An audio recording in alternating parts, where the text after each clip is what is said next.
Huwag kang magpapagabi ngayong araw dahil pinaniniwalaang pinakamalakas ngayon ang presensya ng masasamang espiritu at demonyo. Mga kaibigan, ngayong araw September 7, magkakaroon ng tinatawag na Rare Blood Moon, isang total lunar eclipse kung saan magiging kulay pula ang ating buwan sa loob ng mahigit 80 minuto. Ito ay masisilayan ng halos 85% ng populasyon ng ating mundo mula Asia, Australia, Europe at Africa. Alam niyo ba na ayon sa iba't ibang lumang kultura, ang blood moon ay senyales di umano na may paparating na kaguluhan, delubyo o matinding problema sa ating mundo. Maski nga sa Biblia, partikular na sa The Book of Joel at Book of Revelation, ito raw ay signos na malapit na ang katapusan.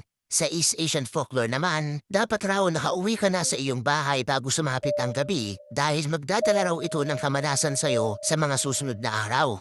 Sa ancient Mesopotamia naman, binabawalan ang mga buntis na tumingin sa buwan sa pagkakataong to dahil maaari daw itong magdulot sa kanila ng problema sa panganganak at pati na rin sa kanilang sanggol. Walang ebidensya patungkol sa mga paniniwalang to at